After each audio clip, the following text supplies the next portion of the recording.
తిరుపతి ఉదంతం భలే విచిత్రంగా ఉంది. ఏకంగా హోంమంత్రి స్పందించేశారు, మంత్రి అనగానే స్పందించేశారు. ఏంటది గొడవ? ఒక వ్యక్తి పవన్ అనేటటువంటి కుర్రోడిని కొట్టారు. ఆ కొట్టిన వీడియో వైరల్ అయింది. కొట్టినటువంటి వ్యక్తి జనసేన అతను అని చెప్పేసినేమో వైసీపీ వాళ్ళు, వైసీపీ అని చెప్పి జనసేన వాళ్ళు రచ్చరచ్చ. ఆ తర్వాత ఆ కుర్రోడు ఎవరైతే వీళ్ళు జనసేన అని చెప్తున్నారో అతను నన్ను కొట్టలేదు, అతను మా అన్నయ్యే అని చెప్పడం. లేదు లేదు దళితుడిని కొట్టేశారు, అసలు ఇట్లాంటి దాన్ని సహించమంటూ ఏకంగా హోంమంత్రి, రాష్ట్ర మంత్రి స్టేట్మెంట్ ఇవ్వడం. ఏకంగా ఇట్లాంటి విషయాల్లో వాళ్లే స్పందిస్తే ఈ కేసు దర్యాప్తు ఎక్కడ తేలుతుందో తెలియదు, పోలీసులు ఎట్ట చేయాలి. ఇప్పుడు తాజాగా ఆ బాధితుడు పవన్ స్టేట్మెంట్ ఇచ్చాడు.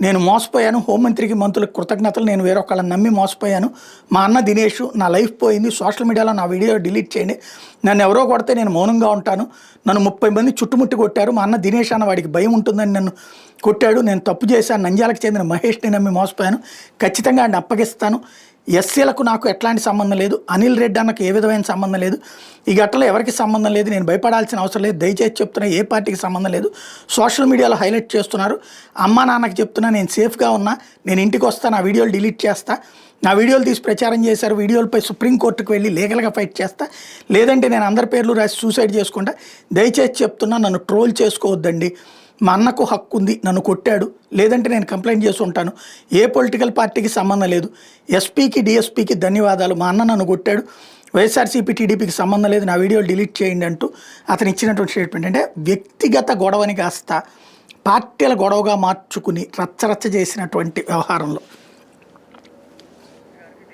డిఎస్పీ గారికి నమస్తే sir, home minister Anitha madam గారికి, మినిస్టర్స్కి, ఎవరైతే నా కోసం రెస్పాండ్ అయినారో అందరికీ thank you so much sir. Thank you so much Anitha madam. Sir, ఇందులో నేను వేరే వాడిని నమ్మి ఏదో పేదలకి తీసిద్దామని వాడిని నమ్మి నేను మోసపోయినాను సార్. వాడి తప్పించుకు వెళ్తున్నాడు సార్, నేను దొరికిపోయినాను. ఊరికే నా వీడియోలు వైరల్ చేసుకుంటా మా అన్న దినేష్ అన్నయ్య సార్, ఇద్దరం అన్నతో పాటు నేను ఉంటాను సార్. ఆ అన్న ఇద్దరం ఒకే ప్లేట్లో అన్నం తినేవాళ్ళం సార్. ఊరికే ఇది వాళ్ళ పొలిటికల్ మీద వాళ్ళు ట్రోల్ చేసుకున్నారు అంతే సార్. నా పైన నాతో ఏముంది సార్, నన్ను ఆడుకుంటే ఏమొస్తుంది సార్ వాళ్ళకి? ఊరికే నా లైఫ్ పోయింది అంతే కదా సార్. ఇప్పుడు దయచేసి చెప్తానా, ఇటు ఏ ఎస్సీ సంఘం వాళ్ళకి ఎవరికి, ఏ దళితులకి ఎవరికి సంబంధం లేదు సార్. ఇది ఊరికే నన్ను పెట్టుకొని వాళ్ళు హైలైట్ చేసుకుంటారు అంతే. దయచేసి చెప్తాను సార్, ఎస్పీ గారికి, డిఎస్పీ గారికి నేనే వస్తాను సార్. నాకు ఆ వీడియో పెట్టుకొని నా లైఫే పోయింది. ఇప్పుడు నేనే వచ్చి మాట్లాడతాను సార్. దయచేసి సోషల్ మీడియాలో దయచేసి ఈ వీడియో డిలీట్ చేస్తే బాగుంటుంది. దినేష్ అన్న నన్ను ఎవరో కొడితే నేను ఎందుకు గమ్మున ఉంటాను సార్? నన్ను ఎవరో కొడితే నేను ఎందుకు గమ్మున ఉంటాను? నన్ను ఎవరు కొట్టలేదు. మా అన్న 30 మంది నన్ను చుట్టూ పెట్టేశారు సార్. వాడు తప్పించుకెళ్తున్నాడు. 30 మంది నన్ను చుట్టూ పెట్టేశారు. మా అన్న దినేష్ అన్న, మా అన్న వచ్చి మా తమ్ముడు నేనే కొడతాను, వాడికి భయం ఉంటుందని నన్ను కొట్టినాడు. నేను తప్పు చేసింది నిజమే సార్. వాడిని నమ్మి నేను తప్పు చేసినాను. వాడు పారిపోయి వెళ్ళిపోయినాడు. ఖచ్చితంగా వాడి పేరు మహేష్, నంద్యాల. వాడిని ఖచ్చితంగా పిలుచుకొచ్చి అప్పగిస్తాను సార్ నేను. అంతేగాని ఇటువంటి ఎవరికి ఏం సంబంధం లేదు.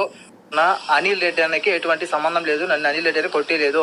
ఆ అన్న దగ్గర మహేష్ అన్న వాడు నంద్యాలవాడు బైక్ తీసుకున్నాడు. వాడి ద్వారా వాడు వెళ్ళిపోయినాడు బైక్ తీసుకొని. దానికి ఇష్యూ వచ్చి మాట్లాడాడు అంతే. అనిల్ అన్న నాకు తెలుసు, అనిల్ అన్నకు కానీ అభినయ్ అన్నకు కానీ ఎవరికి సంబంధం లేదు. దయచేసి ఎందుకు ట్రోల్ చేసుకుంటున్నారో ఎందుకో నాకు అర్థమే కావట్లేదు.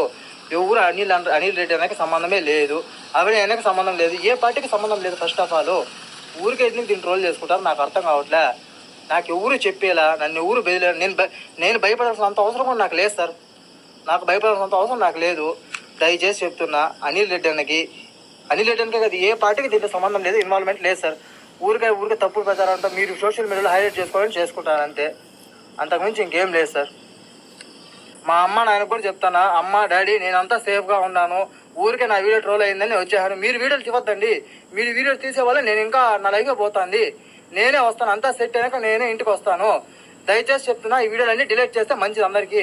దయచేసి సోషల్ మీడియాకి చెప్తానా, సోషల్ మీడియా టీవీ ఛానల్కి చెప్తానా, దయచేసి ఈ వీడియో అంతా డిలీట్ చేయండి. లేదంటే నేను ఇల్లీగల్గా పోయి నేను సుప్రీంకోర్టుకి వెళ్ళేసి నేను ఇల్లీగల్గా పోయి ఎవరో అయితే నా వీడియోలు తీసి పోస్ట్ చేశారో అందరి పేర్లు రాసి నేను సూసైడ్ చేసుకుంటా. ఇదైతే నిజము. దయచేసి చెప్తున్నా, అందరూ దీని ఊరికే నన్ను ట్రోల్ చేస్తే నా గురించి మీకేమొస్తుంది నన్ను ట్రోల్ చేస్తే? దినేష్ అన్న మా పెద్దమ్మ కొడుకు నన్ను కొట్టినాడు. మా అన్నకు రైట్ ఉండేది, నన్ను కొట్టినాడు. అంతేగాని ఇందులో ఎటువంటి పరిస్థితి లేదు. మా అన్నకు రైట్ ఉంది, కొట్టినాడు. నన్ను 4 గంటలు కొట్టినాడు. ముందర వాచ్మెన్ దగ్గర ఉంటే వాచ్మెన్ దగ్గర లాఠీ తీసుకొని నన్ను కొట్టినాడు. అంతేగాని మా అన్న సార్ నన్ను ఎవడో కొట్టింటే నేను ఎందుకు సార్ కంప్లైంట్ ఇవ్వకుండా ఉంటాను? నన్ను ఎవడో డిఎస్పీ గారికి ఎస్పీ గారికి చెప్తున్నాను సార్, నన్ను ఎవడో ఇంకోటి పోయి చేస్తా ఉంటే నేను ఎందుకు మీ కంప్లైంట్ చేయకుండా ఉంటాను? నేను తిరిగి రియాక్ట్ అయింటాను కదా. మా అన్న సార్ నేను తప్పు చేసిన, వాడి వల్ల నేను తప్పు చేశాను సార్. వాడి పేరు మహేష్, వాడి వల్ల నేను తప్పు చేసిన కాబట్టి వాళ్ళు పరిగెత్తా వెళ్ళిపోయినాడు. నేను దొరికిపోయాను. నేనేదో పేదలకు హెల్ప్ చేద్దామని వాడి మాటలు నేను చేసిన, అంతేగాని నాకు ఇదంతా ఏం సంబంధమే లేదు సార్. దయచేసి చెప్తున్నా, ఏ పార్టీ పొలిటికల్ లీడర్లకి ఏ పార్టీకి దయచేసి చెప్తున్నా ఊరికే నన్ను పెట్టుకుని ట్రోల్ చేయొద్దండి. ఎవరికి ఏం సంబంధం లేదు. దినేష్ అన్న మా అన్న, ఇద్దరం ఒకే గిన్నెలో అన్నం తినేవాళ్ళం. మేము అన్నతో పాటు నేను తిరిగే వాళ్ళం. ఇప్పుడు కావాలంటే నేను ఫోటో కూడా నా దగ్గర ఉంది, మా అన్న నేను పెడతాను, నా ఇన్స్టాగ్రామ్ ఐడి కూడా నేను చెప్తాను పెడతాను. దయచేసి చెప్తున్నా, ఇప్పుడుతో ఇక్కడితో వదిలేస్తే మంచిది. డిఎస్పీ గారికి ఎస్పీ గారికి ఇద్దరికి చెప్తున్నాను సార్.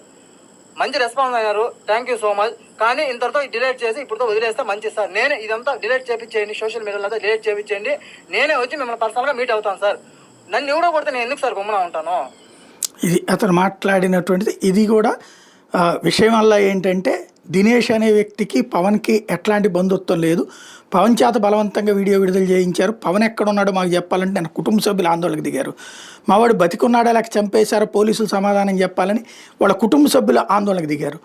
ఓవరాల్గా ఈ జనసేన కార్యకర్త ఏమో దినేష్, వైసీపీ కార్యకర్త ఏమో అనిల్ రెడ్డిని అరెస్ట్ చేసేశారు. దినేష్ది ఇట్లా నడుస్తుంది.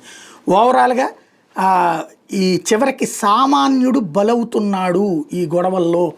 ఇంకోటి ఇక్కడ ఏమన్నారు, అదేదో బైక్ తీసుకుని ఆ బైక్ రెంట్కి ఇవ్వకపోవడం వల్ల అని ఈనాడు జ్యోతి రాసుకొచ్చారు. అతను చెప్తున్నది వేరేది, పేదలకు సంబంధించి ఏదో భూములు ఇప్పిస్తానని చెప్పేసి మోసం చేశారు మహేష్ అనే అతను. అట్లాగే తిరుమల తిరుపతి దేవస్థానం దర్శనాలకు సంబంధించి ఇప్పిస్తానని మోసం చేసినాడని చెప్పి అతను చెప్తున్నాడు. అంటే ఓవరాల్గా నిజాలని సమాధుల మీదన అబద్ధాల పునాదులతో జర్నలిజం నీచ స్థాయికి దిగజారిందనడానికి ఇప్పుడు సజీవ సాక్ష్యం ఆ కుర్రోడి ఆవేదన.